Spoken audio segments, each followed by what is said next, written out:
3,000 hectares under one ownership does not exist anywhere in this country.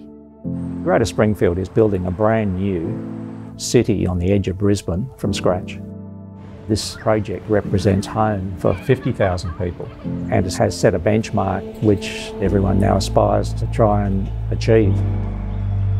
So we said we have to take it to the highest and highest form of development, and that's when the idea of creating a new city came. The government said you have to have a validating legislation and an act of parliament. After 3.5 years, it was unanimously passed by all the 89 parliamentarians. And for the first time in the history of this country, the city was given birth on that night other than the city of Canberra.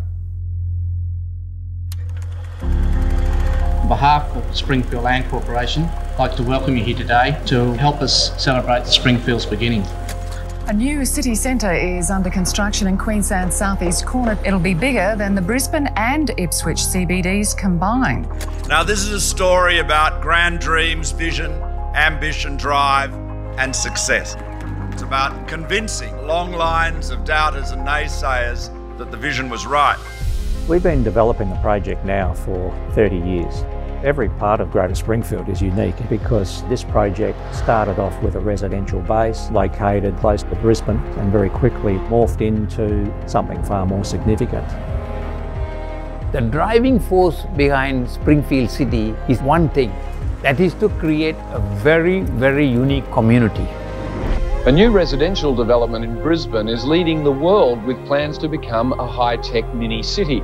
Every home in Springfield will come equipped with computers linked to a community network. It's the first time in the world that a community development has gone so far. I think over time the aspiration grew and our thinking grew with it. We are trying to create a world-leading city that has had the contribution of world-leading companies who want to play a part in the most unique city the world has not seen. To some extent, whilst you think about the past, it's more exciting, I think, to think about the future, and so many opportunities that we're currently working on will surpass the ones that we've already achieved, which is exciting.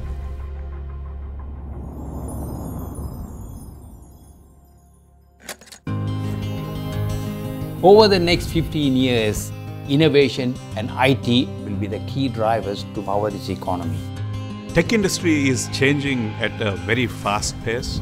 With the talent that is available here in Australia, Springfield is a huge opportunity.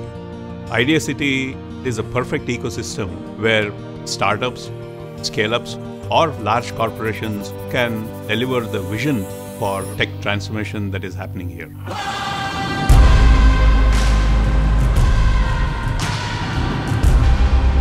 We have a huge task ahead of us to make sure we have enough IT professionals to meet the demand of industry. Now that demand looks like 1.2 million by 2027, and we've only got 870,000 right now, way short of where we need it to be. To grow those capabilities, it's critical that we engage with entrepreneurs and visionaries to build the nation. We currently have plans for an IT hub that is twice the size of Silicon Valley. You have to lead the world by having innovative thinking. To make that work, you have to find a way of encouraging people to take on IT. One of the great things that we're particularly keen on is there are a young population there. That's the age we need to aim at to say, why don't you go for a career in information technology? And the more we can possibly together do to encourage that, the better we're likely to achieve the goal of having the right number of people. This is a unique opportunity to plan a city of the future.